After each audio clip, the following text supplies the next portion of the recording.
दोस्तों वेदांता लिमिटेड की बात करें तो स्टॉक के अंदर आज पॉजिटिव माहौल बना हुआ है। इस समय 1% के आसपास की तेजी है। लेकिन एक बहुत बड़ी दुर्घटना हो गई है वेदांता के प्लांट के अंदर।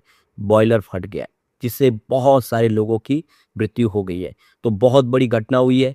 किस वजह से हुई है, कैसे हुई, उसको अच्छे से समझेंगे। और वेदांता के चेयरमैन का बयान निकल कर आएगा इस पूरी घटना को लेकर। किस तरह से उनको राहत दी जाएगी उसको समझेंगे। कितने लोग घायल हैं और इस सब की वजह से देखें तो वेदांता के बिजनेस पे क्या असर होगा, उस सब का तो समझने की कोशिश करेंगे। वेदांता का डीमर्जर होना, इसके बीच में ये बड़ी घटना क्या इशारा करी है, समझेंगे इस वीडियो के माध्यम से।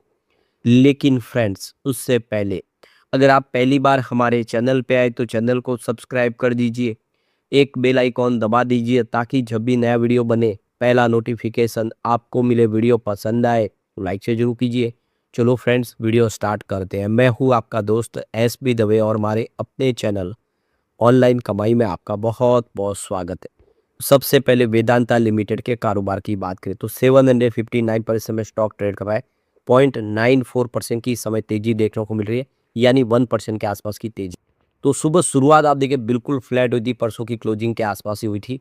और उसके बाद आप देखें तो यहाँ पे जो दौड़ लगाई वो बहुत ही शानदार है। 768 का इसने हाई बनाया, तो बहुत बेहतर किया। निचले लेवल से खरीदारी देखने को मिली। और आपको ये पता ही होगा कि ये अपने जो फ्रेश हाई बनाने को तैयार हो गया था। आप देखें तो 769 इसका 52 का फ्रेश हाई है। आज 768 तक चला गया। लेकिन उसके बाद में जो घटना निकल कर आई, बहुत बड़ी दुर्घटना हुई जिसकी वजह से आज इसने 741 का लो भी बनाया। तो इस घटना ने इस माहौल को बिगाड़ा, नहीं तो फिर आज एक फ्रेश हाई बन सकता था ऑल टाइम। तो यहाँ पे वन डे का रिटर्न लगभग 1% के आसपास है। 1 वीक का रिटर्न 9.07% पॉजिटिव है इसका। और 1 मंथ का रिटर्न भी उतना ही है, 9.14% के आसपास का पॉजिटिव रिटर्न है। पिछले 3 महीनों में 18% की तेजी बनी है स्टॉक के अंदर, जबकि 1 ईयर का रिटर्न 97.96% है। या यूँ कह सकते हैं पिछले एक साल में 100% रिटर्न दिया स्टॉक ने। 3 ईयर का रिटर्न 172% पॉजिटिव है और 5 ईयर का रिटर्न 244% पॉजिटिव है। ओवरऑल वेदांता में जिसने इन्वेस्टमेंट किया उसको लगातार पॉजिटिव रिटर्न मिला है, कहीं पर कोई कमी नहीं है। तो वेदांता के प्लांट के अंदर देख सको कि बहुत बड़ा हादसा हो गया है। तो कंपनी के इस समय 3 लाख करोड़ का कारोबार है। कंपनी 5 अलग अलग बिजनेस से पैसे कमाते हैं। छठा भी बिजनेस इनके हाथ में आने वाला था, लेकिन हाथ में आते आते वो रह गया।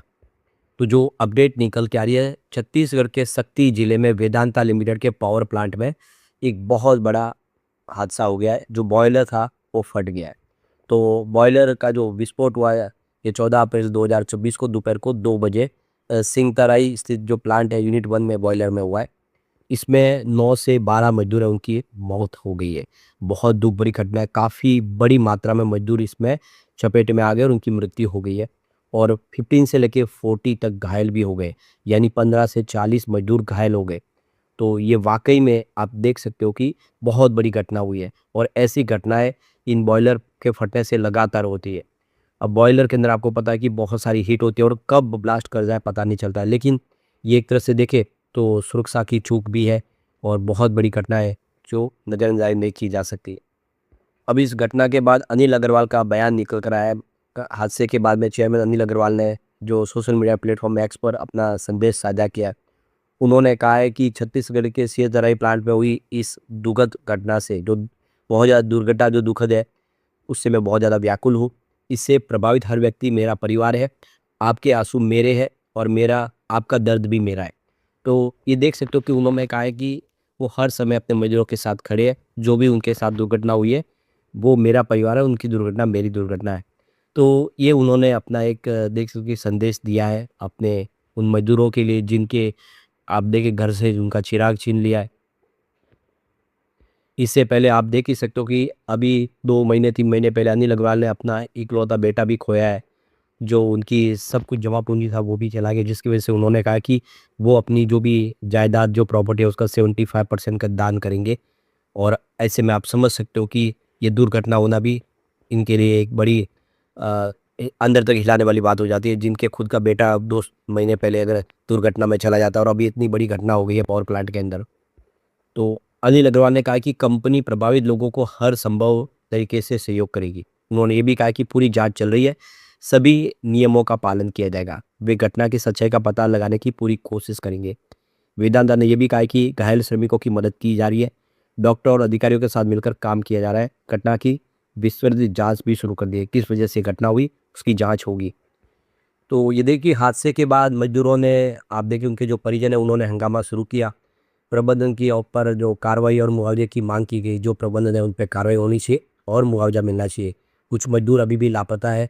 परिजन का कहना है कि प्रबंधन कोई जानकारी नहीं दे रहा है। वही कलेक्टर अमृत विकास तोपने ने मजिस्ट्रेट जांच की आदेश भी दे दिए।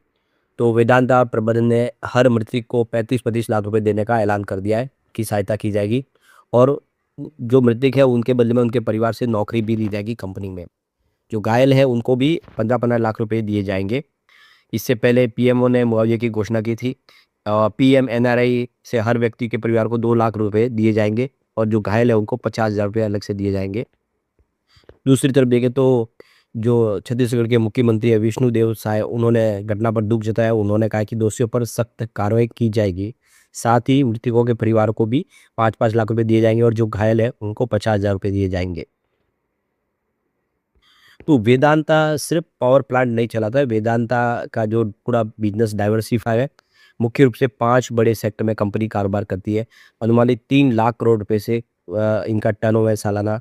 और जिसमें आप देखें zinc, aluminium, oil, gas, iron, steel, power क्षेत्र में कंपनी की पकड़ मजबूत है। इनमें जिंक और एल्यूमीनियम ट्रांजैक्शन मेटल में इनका 70% से ज़्यादा का रेवेन्यू आता है। ये सबसे बड़ा बिजनेस है और ये ग्रुप भारत में सबसे बड़ी जिंक प्रोडक्शन करने वाली कंपनी है। एल्यूमीनियम में भी ये प्रमुख खिलाड़ी है और ऑयल और गैस में देश का सबसे बड़ा निजी उत्पादक है। जो प्राइवेट कंपनियों में, जो सरकारी कंपनियों के बाद सबसे बड़ा ये ऑयल एंड गैस का कारोबार करने वाली वेदांता है। इस समय देश के अंदर ऑयल और गैस की सबसे बड़ी शॉर्टेज है। क्रूड ऑयल नहीं मिल पा रहा है और ऐसे में आप देखें तो वेदांता भारत के कुल क्रूड ऑयल उत्पादन का 25% हिस्सा अकेले संभालती है। ये सबसे बड़ी बात है। ये टोटल जो भारत में क्रूड का जो प्रोडक्शन होता है उसमें 25% की हिस्सेदारी वेदांता की है। आयरन और स्टील में भी इनकी मौजूदगी काफ़ी बड़ी है। पावर सेक्टर में ग्रुप के पास कुल 11 गीगावाट का पोर्टफोलियो। इसमें इंडिपेंडेंट पावर प्रोड्यूसर आईपीपी क्षमता वही 4.8 गीगावाट की। तो कंपनी का बिजनेस काफ़ी बड़ा है। तो इस हादसे के बीच में जो बड़ी अपडेट ये है कि इंफ्रास्ट्रक्चर सेक्टर में भी कंपनी अपने पैर पसारना चाहती है और इसके लिए जेपी एसोसिएट लिमिटेड का अधिग्रहण करने की कोशिश कर रही है। लेकिन यहाँ पे टक्कर अदानी ग्रुप के साथ में है। अभी मामला एनसीएलटी के अंदर है।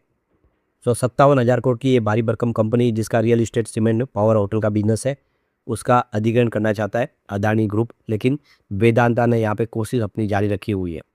यहाँ पे देखो कि कंपनी का जो बिजनेस है मेटल सेक्टर में बहुत अच्छा है और ऑयल सेक्टर में भी कंपनी की बहुत ज़बरदस्त आप देखें पकड़ है। 29 जनवरी को इन्होंने नतीजे पेश किए थे जिसमें मजबूत बेस मेटल की कीमतों की वजह से कंपनी का जो नेट प्रॉफिट है उसमें 60% की ज़बरदस्त जंप देखने को मिली, जो 7,807 करोड़ तक पहुँच गया। पिछले साल इसी अवधि में ये 4,876 करोड़ के आसपास था। वित्त वर्ष 2026 में कंपनी का जो टोटल रेवेन्यू उसमें 19% की वृद्धि देखने को मिली, जो 45,899 करोड़ तक पहुंच गया।